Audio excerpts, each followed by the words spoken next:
years than you guys have been. Maybe longer than you guys have been born, but that's never the mind. You still learn every day, even though you're an old dog.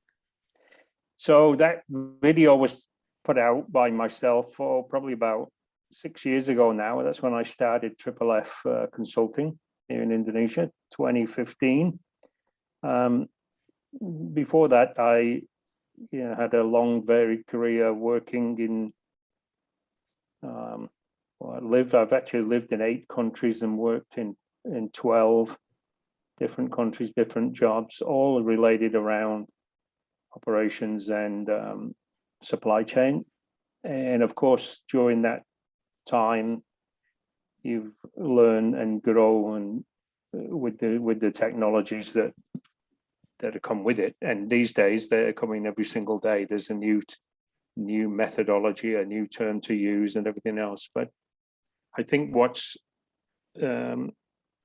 stood the test of time for myself is that I'm open-minded enough. I mean, you can't take this is a new technology, they're going to do away with our jobs, robots are going to take over. No, that's not the case. But you can't.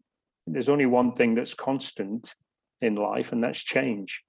And you have to learn to be adaptable and flexible and go with that change. And that's what I've done all my career. So, and it's worked out, pretty well for me. Okay. There's probably 1 or 2 things I would have changed in my life so far, but not many. Look, I'm a happily married man. I've been married for 45 years next February. Or was it 46? I can't remember. I've got 3 grown-up children. Well, they're adults now with their own families and children. 2 boys and a girl. The youngest is the boy. He's 36 years old now, I think. And 3 grandkids, 10, 12 and 14. The 14-year-old just going into high school. Big challenges. But yeah, and it's part of the process. It's what life is about, right? And you just take everything that you're given and adapt, make sure it fits with what you want to be and what you want to do, stay focused and move forward. There's a whole week's program to tell you about different jobs. I've got a couple of slides in there to show you some of the jobs that the supply chain has taken me into. And of course, we talk a little bit about the new skills that we're going to have to be aware of and pay attention to. And in fact, if you can learn some of those technical skills, you'll be in the right place to ensure a good paying opportunity in a good paying job. And I think that's all it's about, really. Over the years, I've learned to pass on as much knowledge that I have gained to as many people as I can. And the role I had in Indonesia when I first came was working from Singapore, but doing some supply chain work for Heinz ABC. And Heinz ABC, I believe now called Kraft Heinz ABC. But Dan Mogot operation in Karawang, chili processing, chili sauce. They've branched out into coffee now and everything. But that was in early 2000. And little did I know that I would come back here to take on the job of country manager for Linfox. I believe they're celebrating their 20th anniversary with the Unilever contract this year. Yeah. So yeah. That's just what goes to show that if you are capable in your work and you enjoying what you do, there's a job anywhere for in supply chain, and it's such a varied job. It's not limited to one role. You don't sit behind a desk all day and you're going to the same office, the same locale. Anyway, more of that as we go through the process. I'm happy to take questions as we go through, or we wait to the end, or if anybody has anything to say, put it through the chat, and Antung will relay the message, and we can try and answer the question there. If not, we take them down. I'll come back to you by email at a later date. So we start out by just saying again, thank you very much for the opportunity. I think it's a fantastic opportunity for myself, but also for younger people who are starting out in the thinking about supply chain as a career opportunity. Hopefully, this will give you a few more ideas about how that's changing and how it's not all about sometimes working long hours in warehouses, throwing boxes around. It's quite a technical job now, and it's as I said before, it's changing every day. So maybe the next slide, Anton, yeah. First up, so here we go. What is supply chain management? And without just reading from the dictionary or from the supply chain logistics seminars, institutes, basically the one description that is at the top of the page there is the management of a network of businesses, processes and activities involving the purchasing, procurement of raw materials, manufacturing, converting them into finished goods, and then moving the finished goods to the customer. I prefer the next one in bold and italics as the favorite one of mine, saying it's managing the goods and supply from my supplier's supplier to my customer's customer. So end to end, you get the raw material, whether you grow it, whether you procure it, whether it comes from overseas, whether it's mined out the ground or whatever, and you convert it into a finished good, and then you pass that finished good along to the customer ultimately, or you pass it to the next person in the chain who takes your inputs and converts it into a final outcome. And it's really about the management of getting the right product at the right time in the right place at the right cost to the customer. And like I said before, my favorite one is the third one there in bold and italics: goods of supply from supplier to the customer's customer. So you touch every element basically. And so here the purpose of the supply chain, that was what it was about. This is what the purpose is. And the thought leaders and people in the institutes would say that maybe the supply chain is to be agile, adaptable, and aligned. But the question now being answered by so many execs and so many supply chain students is, why is there nothing more important than the supply chain? And I use the examples here as you can see there. Why is Amazon? Why is Walmart? Walmart's I'm sure you're aware of. It's mostly in the US, Canada maybe as well. Tesla now going out all over. China's a big player now, and Nike, of course, we all know who Nike is.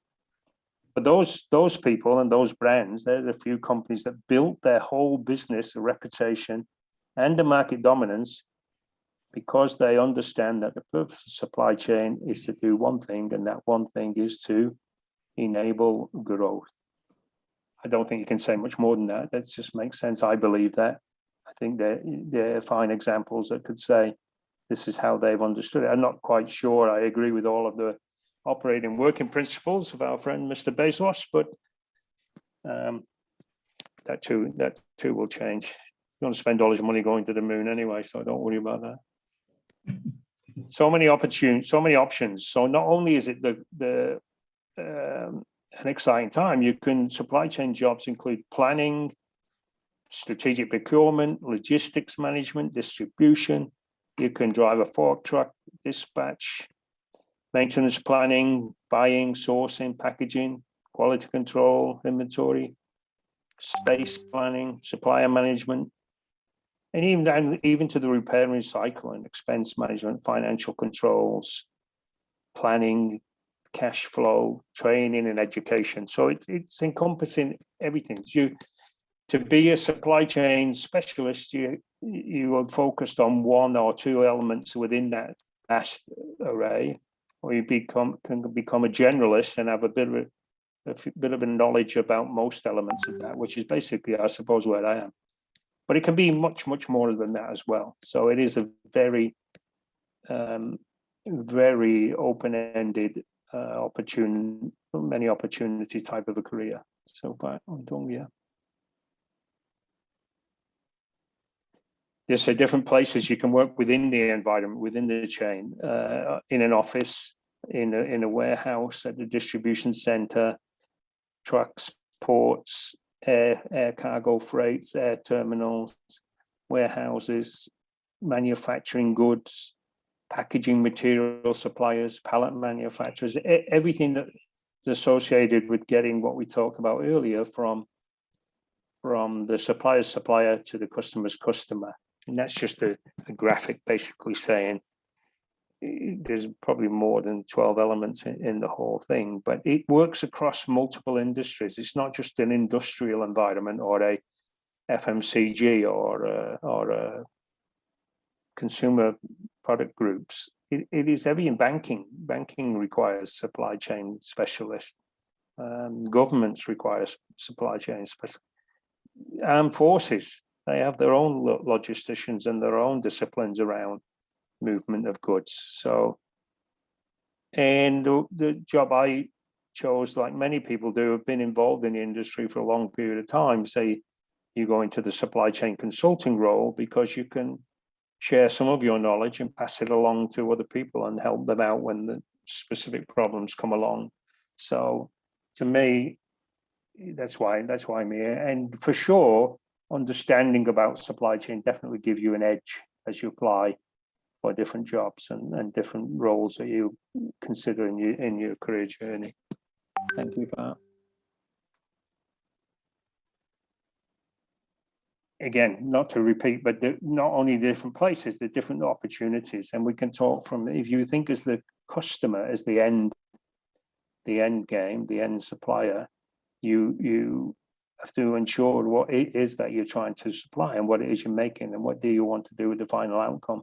So there's sales and marketing involved, there's planning, there's product development, supplier alignment, e-sourcing, e-commerce. Now, of course, driven by the pandemic, change was always going to happen. These things were always going to happen. Just because the pandemic brought everything forward by about 10 or 20 years. I mean, stuff that was projected to be being done in 2030 is actually happening now. And so I think that's what's accelerated this change. And that's why the skill sets are changing also. But it requires you to learn and work with people, not only in your own company, but in other companies. And then, of course, the opportunity to work with people from different cultures and different countries around the world. And I said earlier that I've lived in 8 countries and worked in 12 at the last count, and the journey continues. I'm still learning. I'm still going through that process. And if you find a role that you believe is the right one, then there's nothing wrong with that. Doing the best you can be at that job and continue to do that job as long as you enjoy what you're doing. That's what it's all about. But it also, when you get recognized, you can use a progressive way to move up the chain and get promotion and get to be a corporate leader if that's what you want to do. But again, if you're happy where you're at and you're motivated at that level, there's nothing wrong with that at all. And there's a need for all. To be honest, there is a need for all. We're talking a few slides on about robots, but I'm not too worried about robots. I just think they're going to help us do the mundane jobs, the jobs that are boring anyway. So many opportunities. These are just an example of a few of the jobs I've had, starting out back in England with the chemical plants and then moving to Libya and North Africa, working on ammonia. I actually worked in a uranium mine in Canada. An interesting experience, bit of light-hearted humor. The black square is what it's like when the lights go out in a uranium mine. There's just nothing. And this mine was what they call trackless, about 3,500 meters down a shaft and roadways. So you drove 250 pieces of diesel equipment running around underground. So that was an interesting journey, interesting job. I worked in automotive plants, for engine plants for Ford Canada, Chrysler Assembly. Next one, pound. Throw the next slide, mate. Yeah. You also worked go downs in India. It doesn't look like there's much automation in those pictures, but that was about 17 years ago. And go down is what they call warehouses in India, a bit like Gudang in Indonesia, right? I don't know where that's where it came from or not. And then, of course, closer to home, this is a DC build that was part of the process of building that from greenfield to where it is now. And this is a mega DC for Unilever, and it's currently operational, doing around 1 million case throughput every day, every 24 hours. And I believe it's still the biggest warehouse or distribution center for Unilever in the world. In the world of Unilever, they have many operations globally, but this warehouse in MM2100 in Privatong is still the biggest. Over 1,200 people work there, I think, in one 24-hour period. So all that starts out, but nothing is constant. They only accept change. So you have to be acceptance of change, and so does change management. As the technology keeps growing, the number of the millennial workforce is increasing, and we all know that they will need different HR skills than what have been happened in the previous regimes. And a lot of the job market will be driven by the candidate. The candidate will say, look, I'm not interested in that role. And so therefore you have to find how you can attract the talent into that role. And that part of it is understanding what it is the candidate looking for, what is the employee wanting to do, and then leading them through the skill sets and the change required to get there. And this is part of a process that employees will need to collaborate and work with institutions, so that the institutions are teaching the candidates the right things and the right techniques to allow them to go out into the workforce and to build a better workforce. So it's you can't just circle the wagons and say this is the way it's always been. I think one of the famous saying is the seven most costly words in management. We have always done it that way. People tell you we have always done it that way. Well, guess what? You can't survive in this world now unless you start to learn to change. And that's what we're trying to talk about here. And the changes that have been on us now with these new skills and the technical aspects of each and every one of them. So it's a theme that goes right through this whole presentation. You have to know where you want to go, and you have to know where you want to be, but you also have to be adaptable and flexible and willing to change. Okay, so that we go a bit more deeper into that now with the next slides, I think, yeah. Yeah, it's already happening. So these big changes, today's supply chains, they're keeping up with the times. They're actually calling a new career, which is a digital supply chain manager. So this is a new role, and it's going so quickly. But what it's all about is the fact that supply chain managers are responsible for helping business implement these tools of the 21st century in their supply chains. It's keeping one foot in the bold new frontiers of the digital world, but also one for classic business acumen, knowing the baselines and knowing where the foundation started from to make sure that you are driving the business in the most efficient, cost-effective way. Because it's not good just building off the shelf a new AI simulated platform, plug it into what you're doing today, because all you'll end up doing is, if you're not got the right program in place in the first instance, you're just going to accelerate garbage quicker. Basically, you're just going to fall in the hole faster if you've not got it grounded and you don't know your business to start with. So there's still a definite need and a bridge and a transition from where we are today, where we were previously, and how the new tools will help us be more cost efficient and obviously a better working environment for all people included, even the customer supply. So the change is already happening is what that slide is talking about, and you have to be open to it. So what are the types of things the digital supply chain manager will be doing? You can see there predictive analytics tools, automated replenishment, managing inventory. The operations using the enterprise resource planning suites will still be there. We just have to take them out of the existing silos and make that information open and shared across the whole operating company business platform. Because there's days of silos, and I know everything there is to know about my patch. It's not good enough now, because there's looking to be real-time visibility and understanding. Look at the people who built their business by bringing in cheaper goods from China and distribute them through the country. All of a sudden, the pandemic closed everything down. You can't get goods out of China. China was in lockdown. You couldn't bring air freight in because planes weren't flying. Ships is still a struggle with containers and container freight now.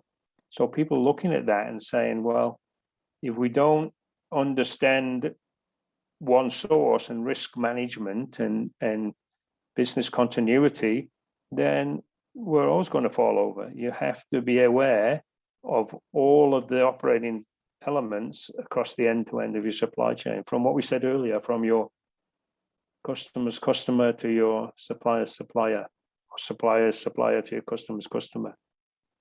The Internet of Things devices always coming. We'll talk another slide about that coming up, I think.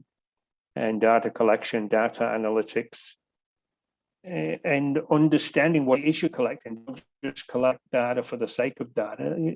Somebody needs to be able to understand that is, and then get the best management practices out of it.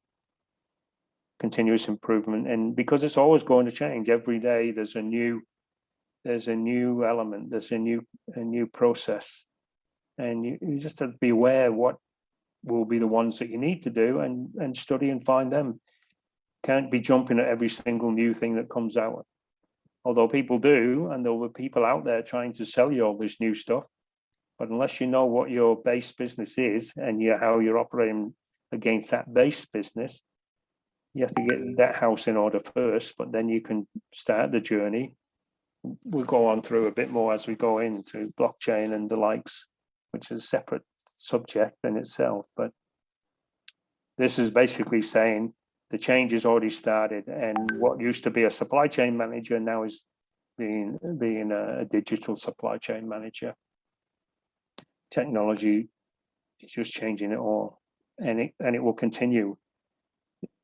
This slide is maybe a little bit similar to the other one, but what it's saying is that you have to be open and ready to be able to adopt that technology. And part of that is understanding where you are now and see what the new technology out there, and how can that help you get to where you need to be tomorrow. And for some people, it does look a bit scary, but I think if you keep an open mind, and in what we used to say, you roll with the punches, you have to make sure that you are very clear about what you want to do and where your business wants to go. Use the technology that's out there to help you get there, but also invest in the people and let the people know who are in the business that they're part of the journey as well. You can't just, bring robots in to do everybody's job. You can use robots to help some of the boring, repetitive jobs, which makes sense. That allows us humans to go and do something more interesting, add more value to ourselves and to the business as well. But it's constant change. So it's a bit like the weather in Melbourne. If you don't like it in the morning, just wait a bit, it's going to change. No doubt about it. So next one, Paul.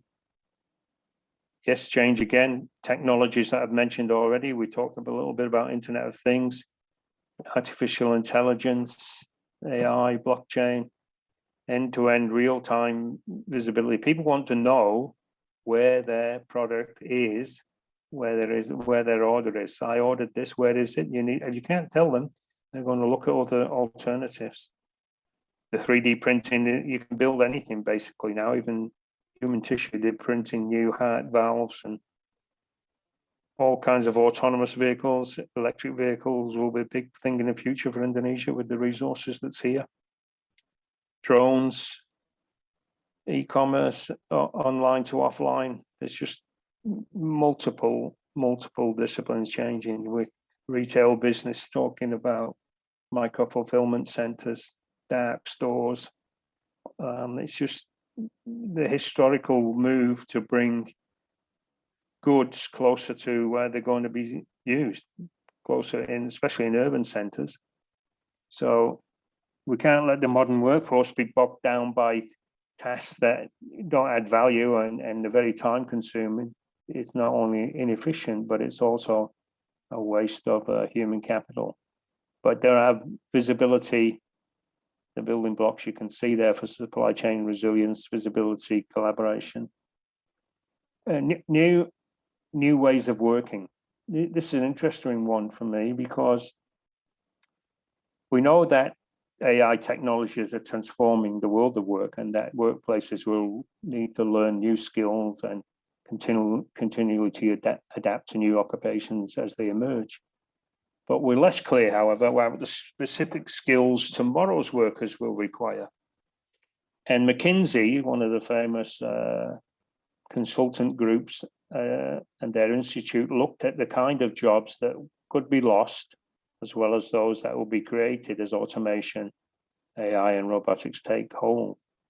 And they found that the type of high-level skills that become increasingly important as a result of the changes to the different skills. And if you look at the picture, that cognitive learning loop, when I saw this for the first time, I thought, actually, that's the way I've been programmed. That's the way I've operated all my working career. I didn't quite know it at the time, but it makes sense when you consider that, first of all, you need to understand what it is, the topic you're looking at, right? And how does that fit into the larger picture, into the end game, and why understanding it and learning it, why it makes sense to learn that. And then when you progress through the loop after the idea, the memory side kicks in, and that says, now this is a different way of learning. You learn it piece by piece. You got a little bit here, then it makes sense to learn it step by step or piece by piece, because somebody's inventing new steps and new learning all the time. So what used to work for you in the past might not necessarily work for you in the future. And then to close that and start again is basically apply what you've already learned and use that in the role that you have now to support the business. The business will grow and you'll grow with the business. So these new ways of working, and more importantly, I think it's the new methodologies, the new ways of working, which are different than perhaps they were in the past. But that's part of the growing cycle and part of that. And there's so much information out there, so much data that's being collected and measured now. Somebody said the other day that data is actually the new oil. So back in the day, and you've heard the term Industry 4.0, and that's what IoT brings and everything else. But smart cities, but you can't click your heels and say this is what we're doing now. It's a hard, well, it's not. It is a journey that you are need to apply yourself to, and be open to learn these new skills and work with them, because hiding under a rock isn't going to do it for us anymore. Okay, next part. Of course, there will be new specialities, new things to be. And in a labour market that was becoming more and more automated, more and more digital, more and more dynamic, if you're thinking about 2 or 3 basics, here's what my stab at them is. One, you need to add value to the processes of what more can be done by automated systems and intelligent machines. So what does that mean? It means that you need to understand what is the technology out there, and you can add value by understanding it and then applying that to how it makes your job easier and the business more profitable and more cost effective. There's another slide earlier on whereby distill it down to these skills, but you need to also be able to operate in a digital environment. So you need to understand these new requirements. There's not many operations now that are still operating paper-based and spreadsheets, and if they are, there's certainly somebody in the management capacity looking at the new technology. Maybe it's not been deployed yet, but it will be.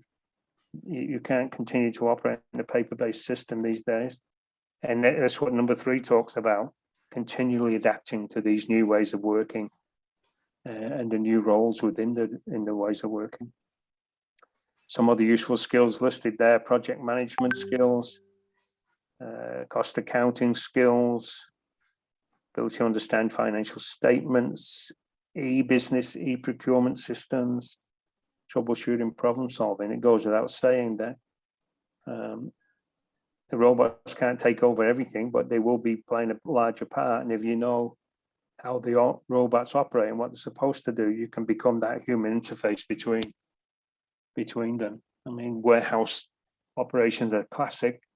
We used to have a model that was goods to person, whereby operators used to go up and down aisles picking goods and loading carts and loading trolleys or pallet movers. Nowadays, it's goods to person. Pack stations are set up and robots bring the head to pick pieces for assembly by the humans at the final stage before shipment out. So evolution is just part and parcel of what we do. New specialities anyway, they're coming, be aware. Next one. And new trends. This is where I got before. Interesting, I listened to a guy on a blog post last week, and he runs Alcott Global, which is a Southeast Asian, I think they recruit senior management people, and he basically said he distilled it down to basically people need to have 3 hard skills and 1 soft skill. And in the hard skills, he listed as a digital supply chain experience. So that meaning a knowledge of APIs and cloud-based software principles. Data analytic skills, because of all this data that's out there, if you have a good understanding and a good skill set to be able to analyze the data's no good if nobody can analyze what it's telling us about the business, and how that will make us perhaps change the way we do business to improve. And then, interestingly, he used risk assessment and risk management skills. So to understand business continuity planning, we talked a little bit before, the pandemic upset everybody. It's the first time logisticians will realize, I think, that demand and supply was both affected at the same time. And not just the human factor, but you could not get things. People were hoarding, people were, looking for the next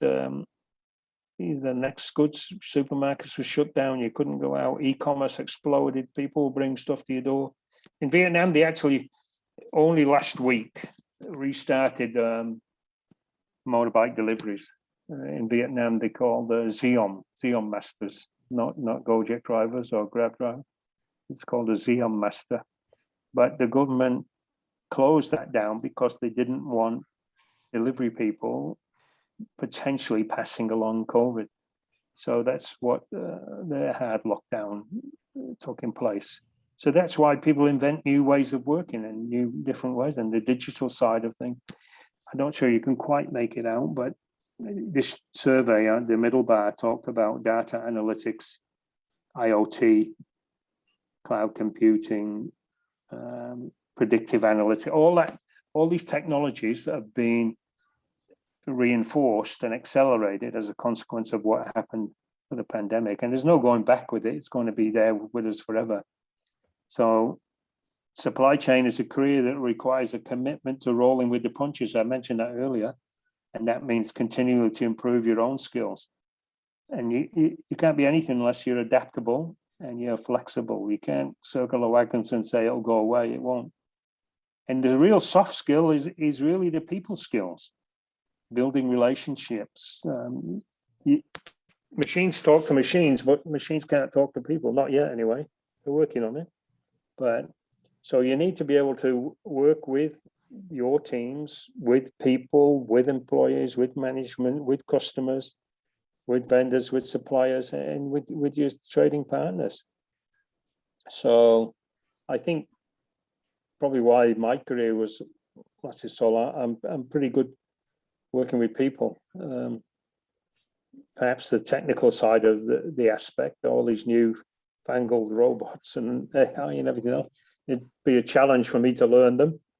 But I know I can work with people who do understand that and help them fit that into the bigger picture. So that's, again, another element of supply chain where if you have got some good people skills, you can definitely forge your career into supply chain. And it's such a broad brush to get. Anyway, you're not behind the desk all day, every day. You're learning new stuff all the time. And I think, to me, like I said earlier, I wouldn't change anything that I've been doing. I continue to learn and continue to do this. But this process is exactly the same for me. Sharing some of these things that I've found out about and research, you can find it out yourself if you go looking. But this is the change that's happened within probably in the last 18 months. A lot of this stuff has come along. There was always a need to be comfortable managing people and understanding people, but all this new technical and digital experience is new. It's new to the world. So they're the new trends that will play a big part in what we do going forward. But I'm talking, yeah. Technology, I think we beat this one to death. I'll give you a minute to read that yourselves, but it's really saying that it's changed the face of logistics, and they're going back as far 2 decades, and it continues at pace. What was a potentially good idea last week is actually into practice now. People are using it, people are doing it. And for sure, automation will transform the work of supply chain managers. And you have to become agility-based, transformational oriented role, change. Yeah. Next one, Pat. So this, I tried to break this down a little further detail to say, if you were a production planner, you can anticipate that role will become more of a customization leader. What does that mean? So in that position, the product planner will be working with IoT equipped machinery, and that IoT equipped machine will guarantee the precision. You'll know it's right because it's learned from the mistakes of the past with the algorithms that's built in, and the fact that the machine sensors are talking to the machine sensors. And so the manager will have to be able to collaborate with those robots, not only to reprogram. Not only can they be reprogrammed in a matter of minutes, but they can also do many, many different tasks and many different tests and thousands of work paths, and they can do it in a matter of seconds. And so as a result of that, the production planner evolves, turning into that almost like a overseer and using the tech-driven tools to build what has been termed digital twins. Digital twins are the capability of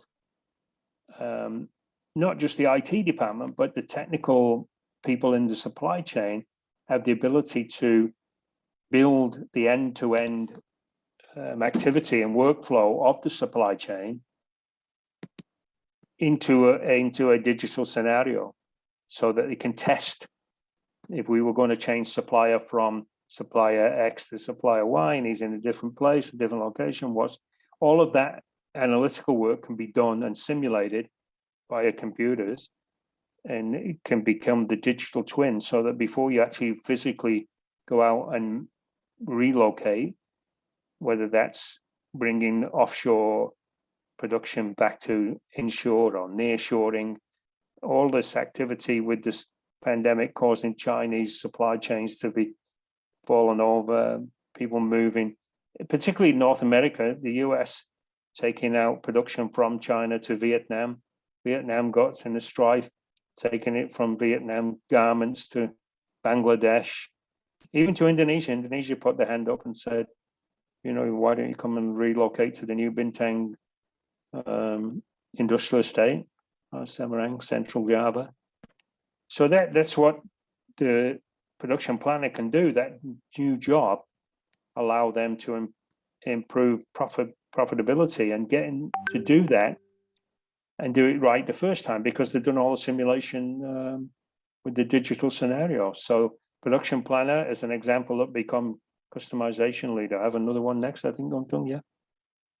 This next one is about demand planning.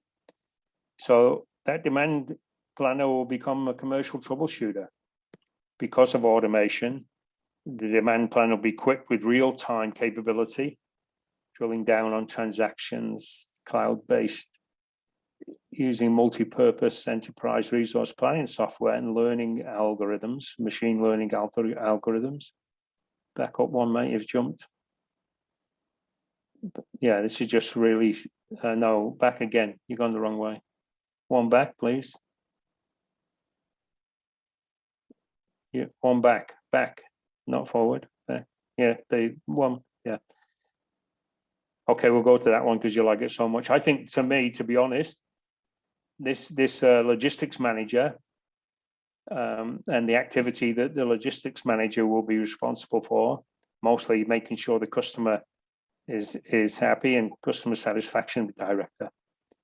To me, this is the role that is the glue of the supply chain, the glue that keeps everything together, that makes everything flow.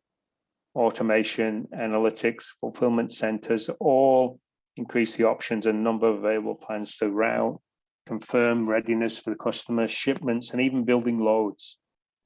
Automation makes it easier to perform late state, customized packaging.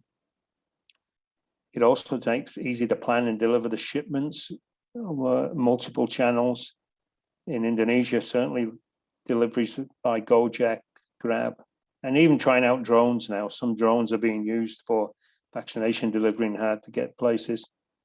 And so, to me, the supply chain manager, the most interesting job in the supply chain.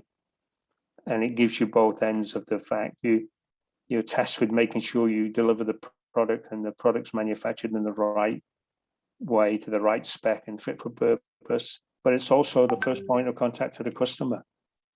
And it gives you an opportunity to make a good impression with the customer, which in turn will then result in new orders, new business, and growth for everybody concerned. So logistics manager is a role that, if I was starting out again, I'd be very keen to understand a bit more about, and what do I need to get there. Next one, Pak, yeah. Okay, Pak. Maybe there is somebody want to ask, teman-teman, kalau ada yang mau mengajukan pertanyaan, boleh langsung di chat atau raise hand ya. Jadi silahkan dipotong aja nanti di tengah-tengah. Ini nanti materinya akan kita bagikan juga. Misalnya tidak ada pertanyaan di sesi ini, atau nanti mau disampaikan di via email atau via WA juga nanti dipersilahkan. Saya coba kasih waktu, ada kira-kira yang mau raise hand atau mau tanya di sini dari 163 peserta sebelum kita lanjutkan. Kalau misalnya terlalu cepat juga boleh diinfo ya. Misalnya agak kecepatan, jadi agak kurang ketangkep pesannya gitu ya.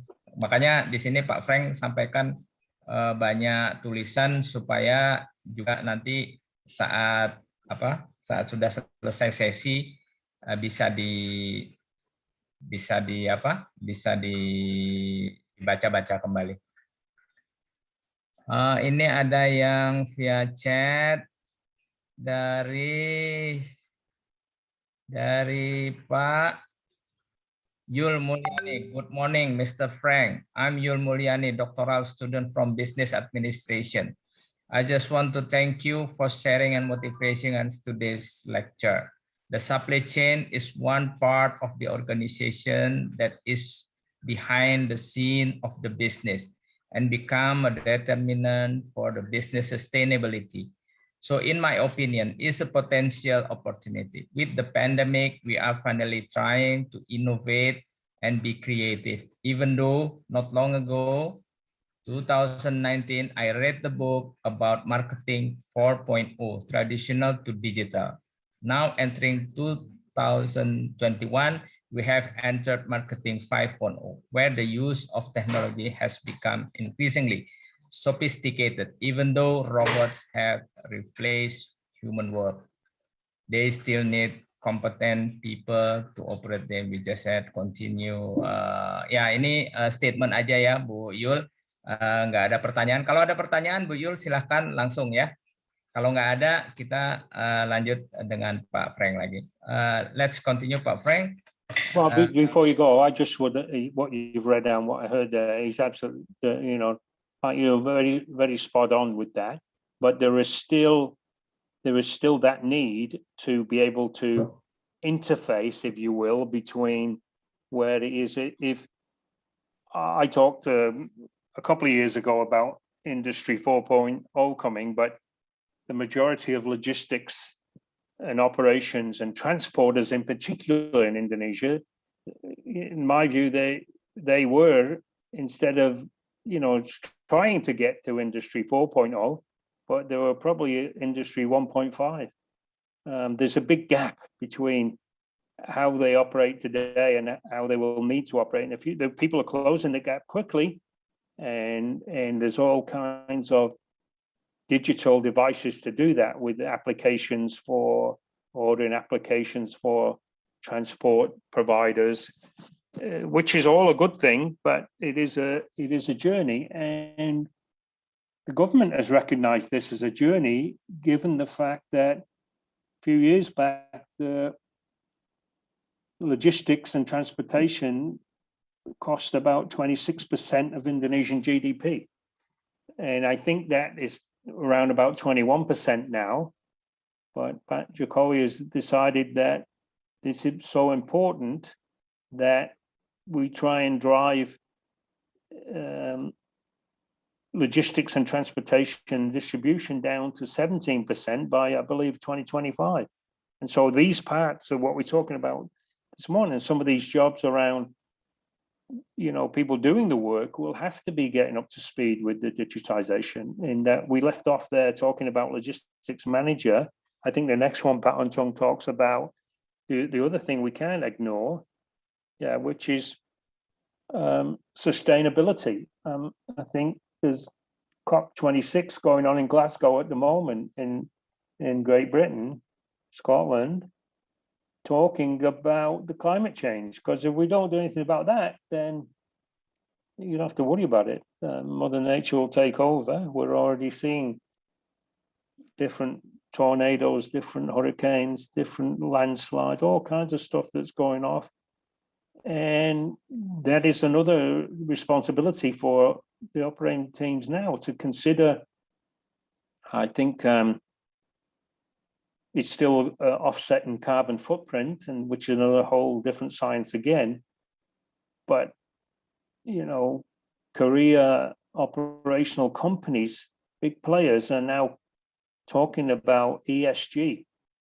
ESG standing for E for environmental, S for social, and G for governance.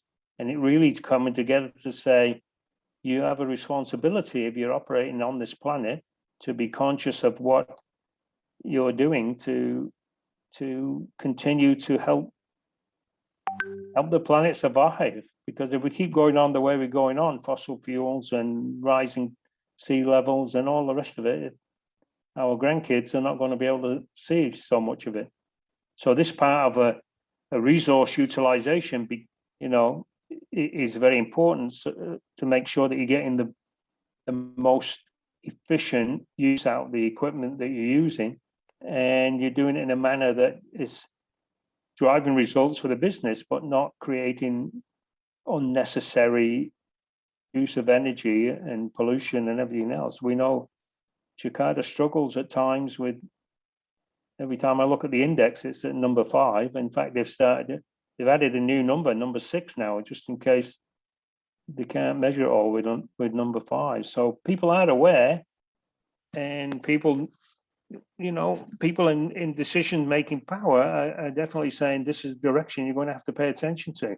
So that resource utilization would have a high regarded career in supply chains. It'll be one of the top jobs by 2030, or even before that, in my view.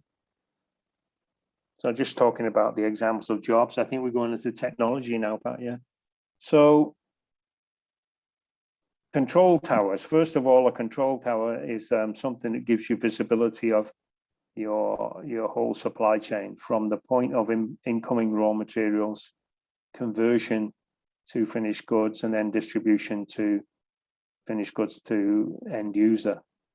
But these days now, IBM in particular, there's not only IBM, One Network, and a couple of European companies are doing the same thing. But these actual control towers that think, what does that mean? It says that you can see the operation end-to-end visibility across all of the various silos and systems.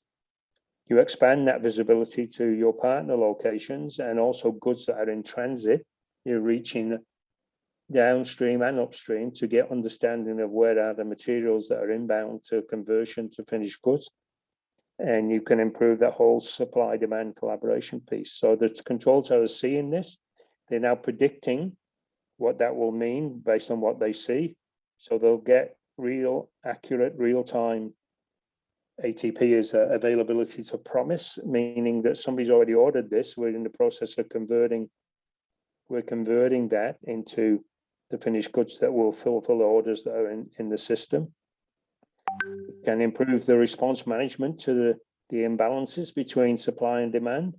And it gives the forecasting model very specific health population. This one predicting was talking about the health side of things, because this control tower was being built to handle vaccine distribution at the time of the beginning of the COVID. And not only once you predict the information, you can act upon it. So that's saying that there's a collaboration platform which is aided by artificial intelligence. The rules now, the information sheets, the SOPs are now called digital playbooks, so that you can repeat what you've learned and learn from mistake and make sure you don't make that mistake the second time. And it gives optimized decision making. So this is, to me, this was a very powerful new technology driver, and it's something that's being developed every single day. I think the next slide is a storyboard of what that means, Anton. Yeah, so I'll let the storyboard play out, and then we'll carry on after that. Yeah.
You want to skip that one, move on? I'm going to show you again, mate.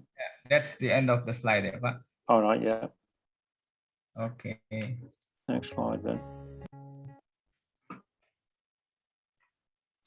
Yeah, so I wanted to include that one because basically this stuff is going on, and this is how people run the day-to-day business now. But when you employ that technology like a self-aware supply chain, it's probably one of the few examples in the world whereby you can get visibility real time as things are happening, not after the fact. And because IBM have an artificial intelligence arm, which we're going into, this next slide talks artificial intelligence, but they have their artificial intelligence is called Watson. And Watson, the device, is looking at every single transaction that's been happening every day, thousands and thousands of transactions. And if there was an incident whereby in the slide we saw that somebody was alerted to the temperature in a shipment was going too high, as critical goods being vaccine, you didn't want the vaccine to go outside of the temperature range of 2 to 8 or minus 60 to minus 8, whatever the vaccine you're transporting. It gives them an opportunity then to call in and have a conference call with the inventory planner, the distribution manager, the operations guy, the transporters, and understand what it is happened and what they're going to do about it, what the resolution is. And the Watson as an artificial intelligence is in the background on listening to and understanding and all it. When the call is finished, within 5 minutes, Watson then will email everybody who was on the call with the solution, and that solution comes out in what they call a digital playbook, and that then gives people then the opportunity to review that digital playbook, say, oh, this is now, if an incident like this happens again, we can just refer to this digital playbook. This is how we resolve that. But more importantly, you can go back to the original and find the root cause of why the temperature elevated in the first place and fix it there. So this is the power of big data, and this is the power of artificial intelligence. And to me, if you look at the statement there, artificial intelligence is the umbrella term for any computer program that does something smart that we previously thought only humans could do. Right? And then when we talk about AI today, we're usually referring to much more advanced applications. And for me, the last paragraph describes it all. This describes a group of techniques that allow machines to learn from data and act on what they have learned rather than simply following instructions created by a programmer. And then on the right side, that's basically showing this is the hierarchy. Artificial intelligence is the overall system, any system that leverages it all. Part of artificial intelligence, how it gets that information is because of machine learning. And this is where the machines are programmed to carry out tasks. And when there's a failure within that task, they learn what went wrong about that failure to make sure they don't make that failure again.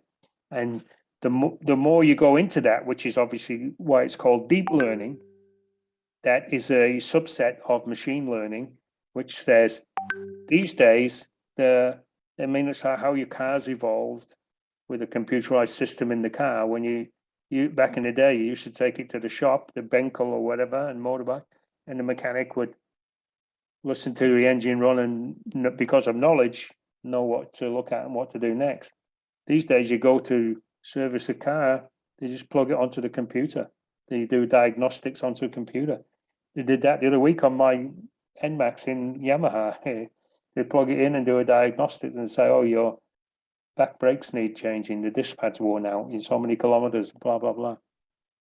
And that little drawing there, I think this is the mouse learning about artificial intelligence. And saying if I want to steal that cheese, I better wear a crash helmet before the mousetrap hits me on the head. I thought it was a good depiction. Next one, Pat. Blockchain. So if you haven't heard about blockchain, I'm not sure what planet you've been living on, but this is a very short slide talking about blockchain and the potential uses for it and why it is already in use in supply chains now as we speak. But for sure, 100%, it will be part of all supply chains going forward. And really, as the name suggests, it's really records that hold information of transactions taking place over the web. And then every block or record contains data in the form of the coding that is organized in chronological order. It's really a digital ledger, or in this term, database, of all the transactions distributed across the entire network of computer systems on the blockchain. I'm not technically brilliant enough to understand how a blockchain works and how to build one, but I do understand that it's a decentralized ledger, and if you have information and you are part of the permission process, you can access your data and nobody else can access it and nobody else can change it. And so this is where, personally, from a logistics standpoint, this is where we'll get away with all kinds of, there'll be no bills of lading, there'll be no airway bills, there'll be no transfer. It will all come down to nodes on the blockchain and who's got access to and who's not, because it can't be broken into, it can't be hacked, it can't be, because if you hack one, you have to hit one computer, because everybody's got a copy of it, you'll have to hack 1 million computers or 2 million computers. That said, yeah, with Bitcoin, where it was first introduced, Bitcoin have been stolen. But future of data transformation, and in particular documents and proof of work, blockchain will be undoubtedly used going forward. So if you have a task to read something new every day, find out all you can about blockchain, because it's definitely going to lead the future across all multiple. And we got a separate presentation about this. It won't be done today, but we do another one about in more detail on blockchain. I think Pat Untong, yeah. Yeah. So that's just me. That's just me just saying this is part of the digital revolution. You can't ignore blockchain. You can't ignore artificial intelligence. You can. You must pay attention to things like self-aware thinking control towers. I mean, that's what the technology is out there now. And it's up to us how we interact and manage them to drive the business. So we'll move on from blockchain, Pat. Yeah, next one. Here we are with the Internet of Things. And we mentioned this earlier, and this is how nearly everything you buy these days has got some form of sensor or software embedded and has connectivity to the internet. And of course, this is all about, again, the sharing of data and making sure what that data allows us to realize. And when we say data, we also say that all of the technologies and systems in Internet of Things, IoT scope, are related with turning this data into knowledge so that we can provide certain actions and certain decisions. And in 2020, today, 2021, sorry, I lost a year because of COVID, been hiding. But now in 2021, there are more than 34 billion devices connected to the internet. And as part of Industry 4.0, the IoT sensors market is expected to grow at 42% CAGR over the next 2 years, and it will continue to grow. You can buy a coal cast, you can buy a fridge nowadays that has a computer screen on the front, and it will tell you when you're running short of milk, you need some more eggs, you need some more, whatever else would beer. If you drink beer in your fridge, you need some more bintang. And then it can even make the order for you, and then the Gojek guy will deliver it. So you don't even have to go out of the house anymore. Good thing on the pandemic. So the Internet of Things is, again, 4.0, Internet of Things, blockchain, AI. It's all happening. You all need to be aware of it. Oh, this is an interesting one, because this is actually E2E meaning end to end. So the beginning of the supply chain to the end of the supply chain, and a real-time visibility example. This was actually submitted as a proposal to the IFC, the International Financial Corporation, part of the World Bank group, as a method of tracking vaccines for ASEAN countries, Indonesia included, the Philippines, Cambodia, Laos. And so it talks about the actual device being part of the, even to the case of vaccine vials that have arrived, where they arrived in central warehouse, what time, data log, small protocols shipped to regional transit places. Can that be done by air? It can be done by road. It can be done by ocean. Into the regional areas through transit on ground to vaccination centers. Puskesmas in this case. Then the vaccine is ready for administering. The vaccines administered. Wastage collected. Supplies collected. And the whole point being that these sensors are cloud-based and tracking the vaccine along the journey and doing two things. One, making sure it gets there, matching the supply, matching the demand, but more importantly, making sure that it's not outside of the temperature windows, and therefore it's still good to use. This was a 24/7 tracking exercise that was presented as a potential solution for vaccine distribution. I don't believe it got accepted, by the way, but just to tell you that in coordination with Roamby, who are the people who make the sensors, that's why they're called bees, 3PL Agility in Indonesia, and Telkomsel. It was all set up, ready to go. I think the next slide shows you some examples of the particular sensors, Anton, yeah? So this is the Roamby device. There's many players in this marketplace who are tracking assets. We know from GPS, and we know telematics on trucks and transporters, but these devices are now enough and cheap enough, cost effective, that they can be employed in many different elements, and they do multiple things about tracking end to end. You get real-time visibility where your goods are, where they're sitting, why have they been on dock so long, why are they not here, security, no counterfeiting, no shrinkage, no stealing. And so these things are another element that's changing the supply chain in a big way. And the one on the right, the clear looking one, is a solar paneled one. This goes on containers, that one there, yeah.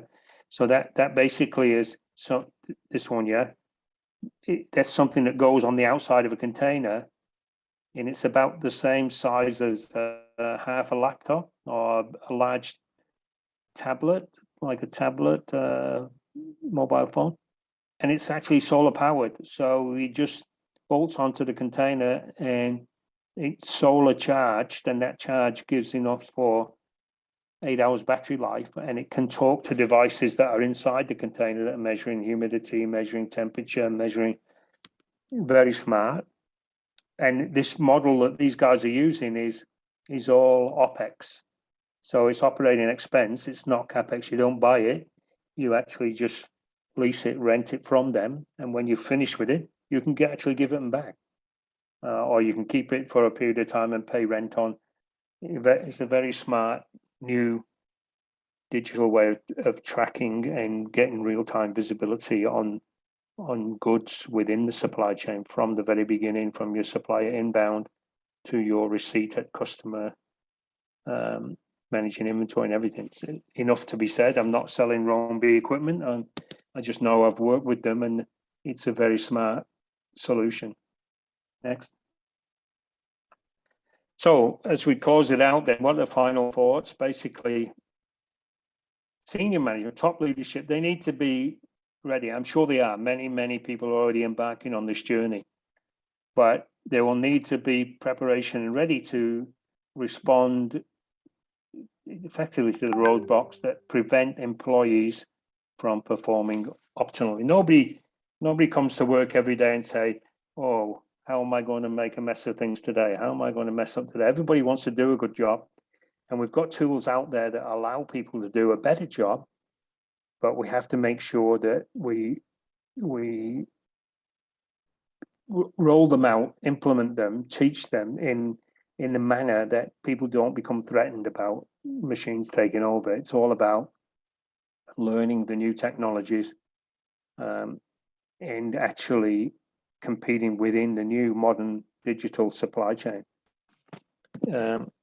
But it's not all about looking at spreadsheets and analyzing data and downloading machine and robot data. You will still have to communicate with your team members, with your players, with the same team, with, you know, it's still that relationship piece. The soft skills also matter. So the future of management certainly requires the soft skills. It does require communication. It does require teamwork, which to run a supply chain, you can't do that unless you don't have any teamwork. Just means that now technology is allowing that teamwork to operate a bit better. That's certainly my view. But the demand for those skills will certainly increase accordingly for the digital skills we've mentioned, and so what I've shared a little bit about today. So companies will still hire technically minded people who not only understand that performing predictive analytics, but also have got good people skills or great people skills. So that's for the leadership. Final thoughts will happen. And then the last slide, I believe, is a conclusion. And it's really just a wrap up saying, here's the advancement. It's challenging the way supply chain and logistics manager doing business today. We've talked about how some of those roles will change and what you'll need to learn to effectively operate within those roles. To me, the future is not a world of machines, but one of machines and humans working together. And Triple F, myself, think that this is like many disciplines. People need to be open to change. You need to understand what it is, not be threatened by it, understand how it operates, and then how you fit in within that supply chain network, within that framework, to one, make a good career for yourself, but also to help business evolve in the new ways and the new technologies. So that's my closure, the last stage. Thank you very much for the opportunity. I really do appreciate the time that you've given, and I also enjoy the opportunity to share these things with you. And I believe, Frank, there is one question here from the chat room. Hi, Pak Frank, from Pak Kames Natakusuma. Hi, Pak Frank. When do you think Asia countries can start deploying drones to deliver goods or products? China may be ahead of other Asia countries. Do you think in the next 5 years, we can see drones traffic on the air of most Asian countries? Not sure with the legal aspect concerning air traffic through. Interesting. No, my personal belief is you'll see it a lot sooner than 5 years. I believe there is testing underway as we speak. I know DHL are operating drone delivery in, I want to say, Dusseldorf or Frankfurt in Germany. They have an operation now where inner cities even, they use electrical driven vehicles, electric vehicles, like a bit bigger than a Grand Max, but smaller than an Enkel, with the goods inside and drones on the top. And they go to a GPS location, and then they put the goods onto the drone. The drone picks up, obviously has to be, I think, anything less than 5 kg.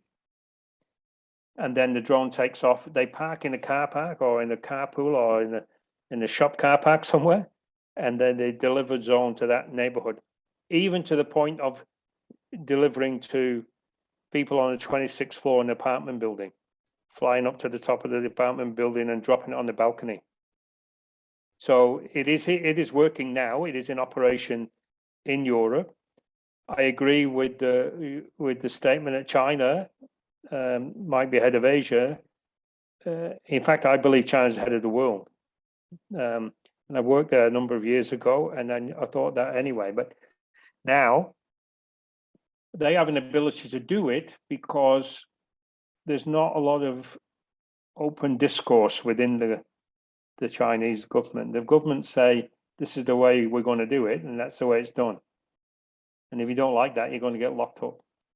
I don't think that's the right way to manage the country, but that's why they get things done, because it is the communist driven government. It'd be nice to get some things done that way, but you can't stifle everybody. So I think Uber are trying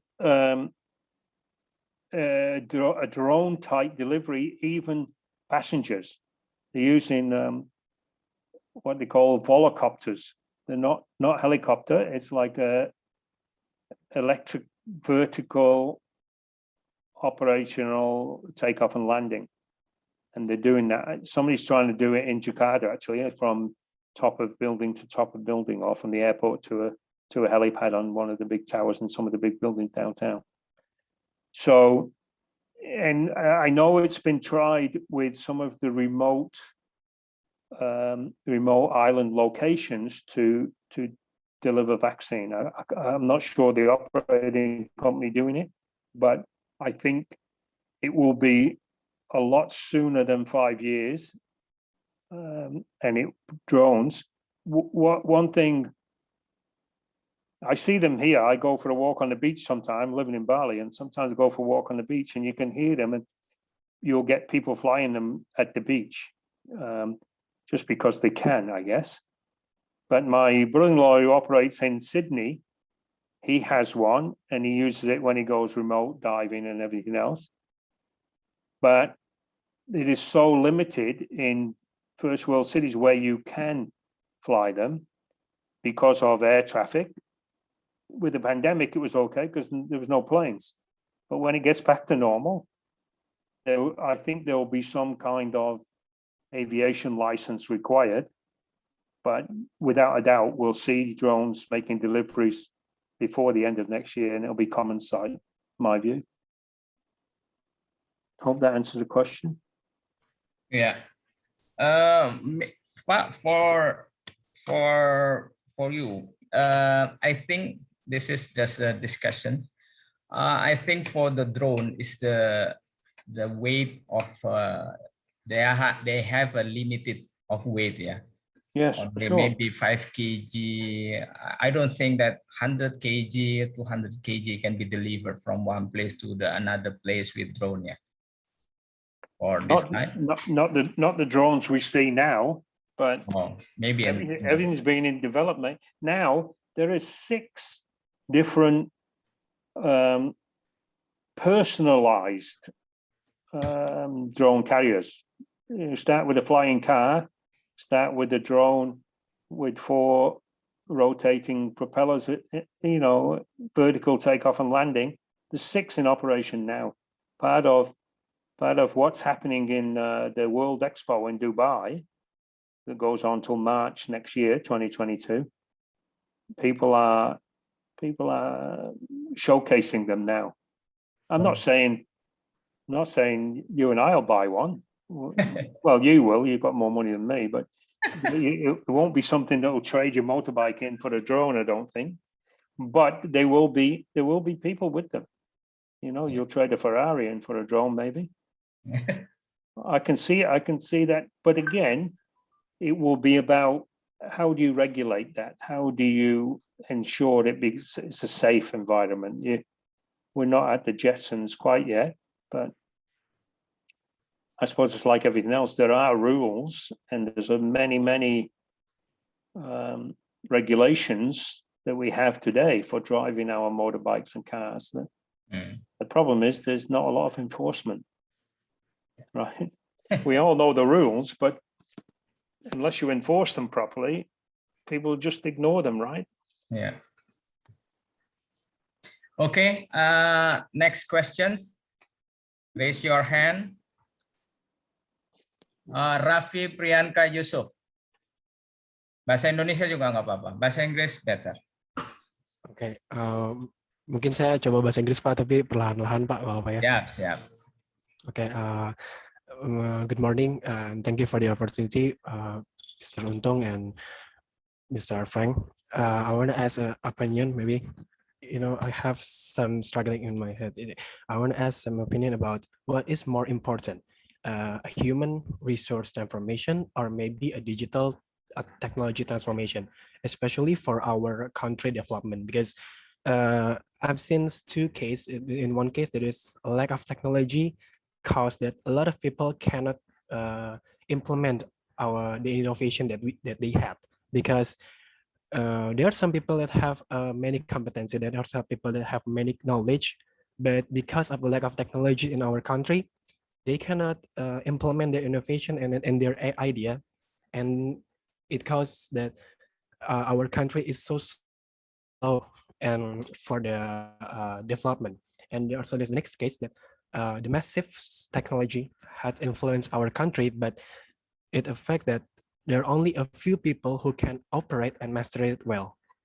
And it causes that because especially in the supply chain management, there are only a few people that can master the systems. There are only a few people that can operate the technology, and it causes that the expertise of this section or of these technologies operating is so like Go Bahasa Untung will tell me what you're saying. I got an idea what you're saying though. He asked what is more important compared to the people transformation or technology transformation, because sometimes there is technology but cannot apply because the people is not ready, but in other place we need the technology Pak. So this is like a vicious cycle. Kira-kira gitu ya Raffi ya? Betul nggak? Seperti iya Pak, kurang lebih seperti itu. Yang lebih penting tuh yang mana sih gitu. Apalagi untuk membangun negara kita gitu, kayak yang lebih penting teknologi dulu atau orangnya dulu yang lebih siap. So the simple one is which one should be the first, technology or people development? That's a very, very interesting question. If I knew the answer to that, I'd be running the country.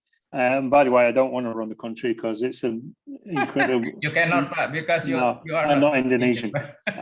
In my heart, I'm Indonesian, but that doesn't count. I believe that. No, but anyway, so what? It's a bit like the age-old question: what comes first, the chicken or the egg? Really, isn't it? But you say. We've just talked about digital technology, and we talked about how that's changing the world of supply chain, but not just the world of supply chain, it's changing everything.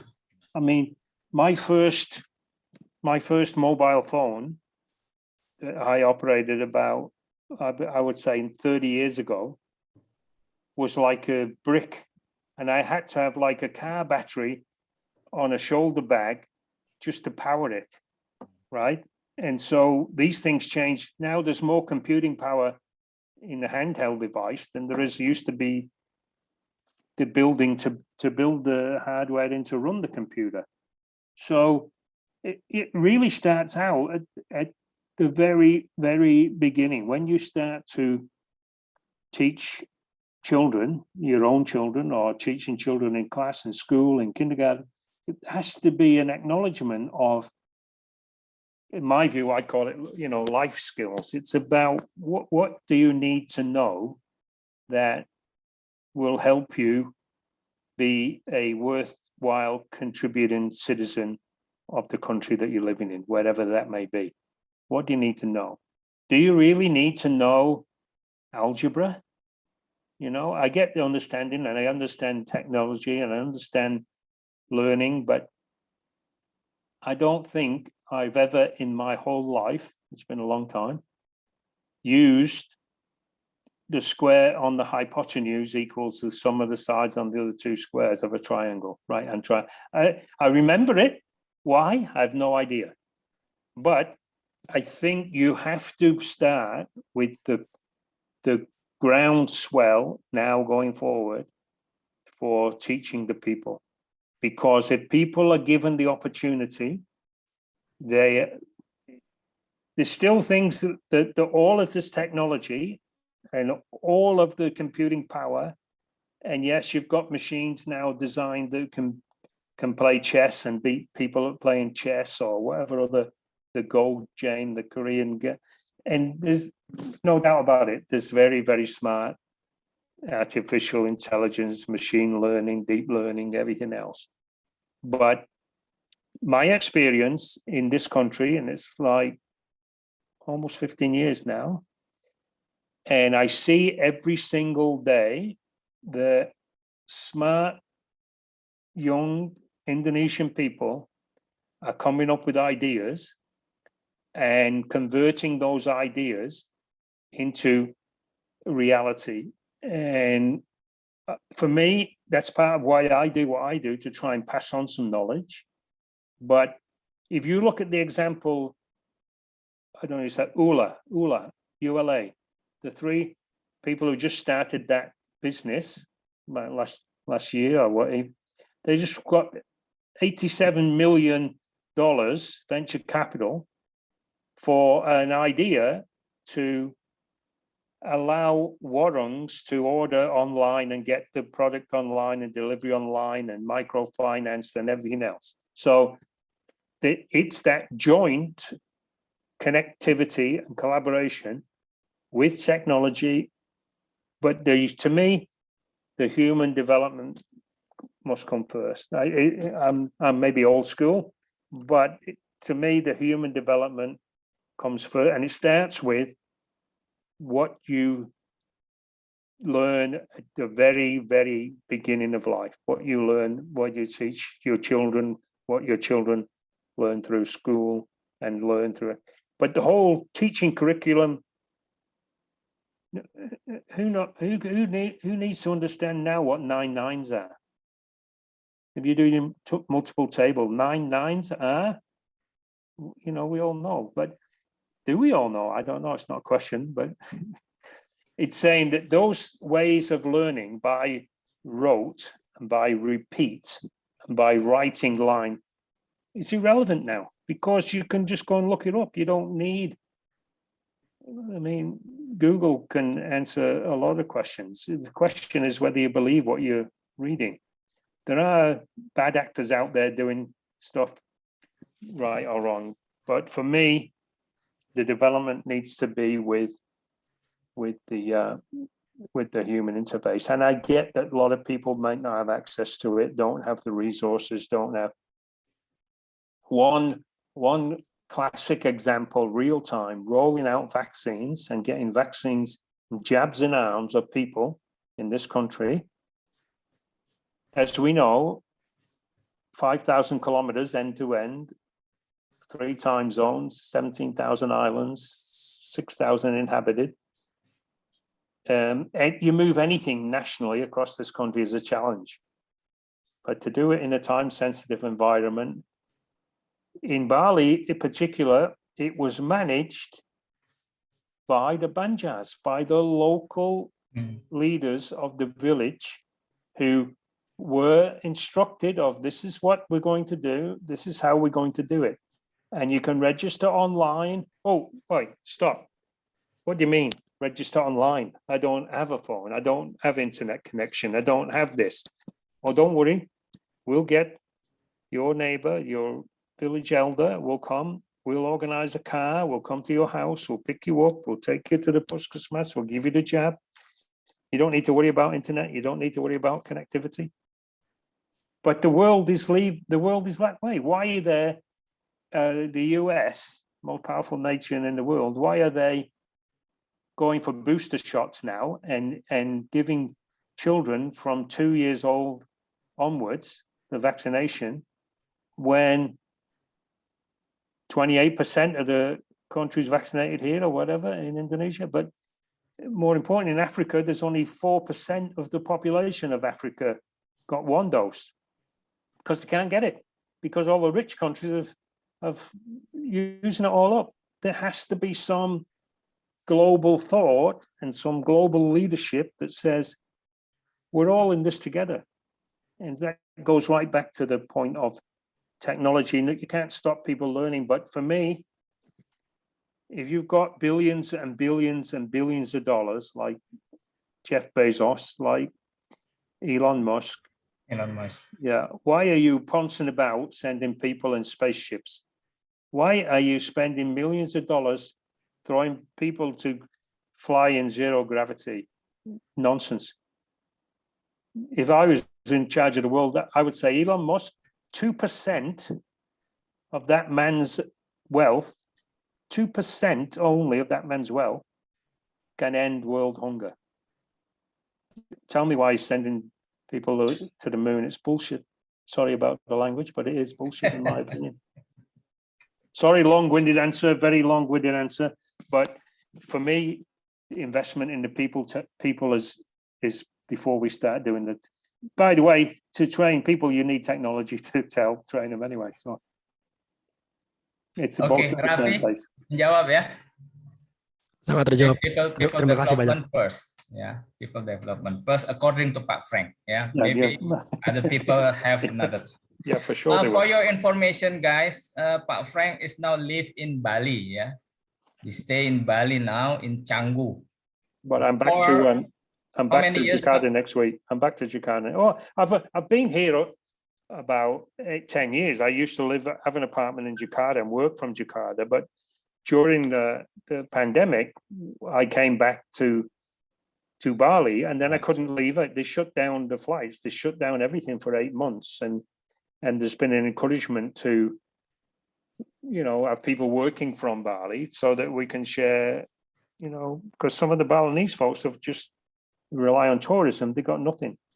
Yeah. So my job after this call is to go and distribute the vegetables we give out to 3 families every week. Vegetables, rice, oil, chicken.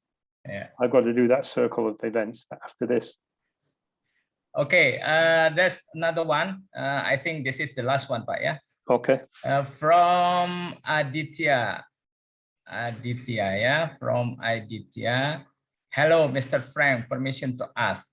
As we know that nowadays many startup, interesting, yeah. Many startups are starting to appear in various parts of the world, but many of them fail because they fail to keep up with development or cannot compete on a technological scale. I wonder how big the role of the technology and digitalizations actually in the field. And is it wise for us to develop our technology first instead of developing the company first? Previously, people or technology, this thing is developing the company or technology. Well, should not how big is the role of technology and digitalization in this industry for nowadays, Pak? Well, everywhere you look, and every journal or every information bombardment you get on LinkedIn or in your message feed, social media, wherever, is you have to digitize or else you're going to die. I mean, and digitization, don't get me wrong, it is powerful and cost effective and the right thing to do. But I think if you've already got a business and you're already operating in a form of supply chain. So you're getting some form of input, you're converting it to some form of finished good, and then you're selling that finished good on, whatever your business is, whether you're making cement or whether you're making, bamboo fans, or whether you're supplying chickens or eggs or whatever the case may be. That process is already established. So in my view, the first order of business would be to visit your baseline business, do a complete diagnostic of that business to say, this is how we do it today. This is our way of working today. This is how does everybody agree with that? Because in my experience, when you go and process map a certain operation and you come as an outsider to see how people, and then you write the report to say, okay, I'd like to share with you my findings. This is how you're doing business today. Many times, the owners of the business or the managers of the business, no, Pat, we don't do it that way. Pat, no, that's not right. We've got SOPs. Yes, here's your SOP. Yes, but let me go on to the operator. Is the operator performing the task as per the SOP? Or has the operator, because they've been doing the job long enough, found an easier way? Usually, the operator will know the best and easiest way to do it. And the SOP was written 2 years ago. It's not kept pace with the changes. So you have to make the revision to the SOP. And then you have to train everybody against a new way of working. What technology does, it cuts out all of that. You don't have to go through that process. But if you've not got the foundation laid properly, like I mentioned earlier, you're going to get to the end result quicker. But if the end result is a failure or a disaster, then you're going to get there quicker. That's all technology will do. But for me, you can't ignore it. Technology is coming. You can't close the door, say we're not going to be involved with technology. We're going to keep doing the way we're doing. You'll survive for a while, but not without embracing technology. The key is to make sure that you are using that technology to correct a known deficiency in your existing business. Don't just buy new technology because it's on sale or because it's a good price. Buy it because you need it, and buy it because you know exactly what you want to do with it. People will say, blockchain is a classic example. People will say, when you start a blockchain project, think big, think about the whole scale end-to-end outcome, but start small. Start with one particular aspect, get that converted, get the people familiar with it, get the results from that change understood, known, embedded in the business, and then you've got an operating model that you can refer to as you grow the business to a wider and bigger piece. And just in closing, Indonesia's got some brilliant startups, some brilliant minds, but I still don't understand why people will give millions and millions of dollars to businesses that have not made a single dollar in revenue, not made any money. I don't get it. So my good friends, Iman Kusnadi, my good friends, Ritasa, my good friends, everybody in that world at some point has got to start making money. You can't just keep borrowing $10 million every quarter and then ask for another 10 million. People got brilliant ideas and they take time to convert them into operating models. So you can't do it without the technology. But my counsel is start with something that you know needs fixing. Don't just buy a brand new control tower off the shelf and say, let's make this work. So if you've got pain points, know what the pain points are, and then look for technology to help you fix those pain points. and then build on that is where I would go. Hopefully that was a good answer. Hopefully that answered. Oke, Aliansa mungkin Aditya sudah menjawab ya pertanyaannya, Aditya. Oke teman-teman, kita sampai pada akhir acara. Mohon semua kamera dibuka untuk kita foto bersama. Sebagai informasi juga, Pak Frank ini adalah salah satu orang yang membangun banyak gudang Unilever di dunia ya. China, Vietnam, India, Indonesia. Anything else, Pak? What countries I've worked in? Ya. Jadi China, India. I started out in England. I worked all in the UK, England, Scotland, Wales. But then I went to Libya in North Africa. Yeah, Libya. In the desert. But for Unilever, you built. Oh, Unilever built a shed and operated warehouses in Indonesia, of course, but Vietnam, 3 locations, India, 6 locations, China, 3 locations. Ya, jadi Pak Frank sudah melanglang buana di FMCG dan juga di bisnis yang lain. Oke, next time mungkin kita atur untuk another topic. Hari ini kita cukupkan dulu karena sudah 11.17. Ini adalah sharing session terlama ya. Dari mulai kita pagi tadi. Ada 164 yang join, 165 Pak, but I think it's already leave now, remain 139. So we will take the picture. So put your camera on, everybody. Buat yang punya virtual background-nya boleh dipasang ya. So this is the technology piece I would I have no idea how to do. Oh, ya oke. Oke, screen 1 saya ambil dulu.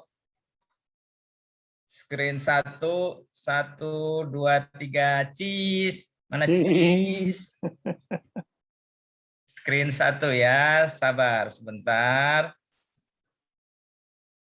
Saya simpan dulu. Screen 2. Cheese. Screen 2. Mungkin ada yang nggak kebagian karena pindah-pindah ya screen-nya. Mohon maaf nanti kalau ada yang nggak kebagian. Screen 3. Cheese. Screen 3. Ada lagi screen 4, oh enggak. Ya, terakhir screen 3. Kita Anggra ini baru join lagi. Oke, thank you Pak Frank for your share. Dan terima kasih juga buat teman-teman yang sudah join di sesi ini. Insya Allah nanti kita atur waktu lagi sharing session dengan topik yang lebih menarik ya. Hari ini sudah sangat menarik. Ke depan teman-teman mesti siap dengan teknologi dan juga beberapa role mungkin akan berubah ya. Seperti tadi contoh logistik manager menjadi customer service ya. Jadi udah berbeda, kontennya sudah berbeda ya. Jadi teknologi itu akan membantu kita untuk menyelesaikan masalah-masalah yang repetitif ya, yang rumit, yang besar, yang banyak transaksi seperti itu ya. Jadi kita mungkin bisa lebih fokus pada analytical decision making yang lebih berkualitas lah. Saya rasa itu. Again, thank you Pak Frank. Salam buat keluarga. My pleasure. I really enjoyed it. Thank you very much for the opportunity, Pak. Ya, thank you. Terima kasih semuanya. Assalamualaikum warahmatullahi wabarakatuh. Subhanakallahumma wa bihamdik. La ilaha illa anta astaghfiruka wa atubu ilaik. Bye. Bye. Thank you.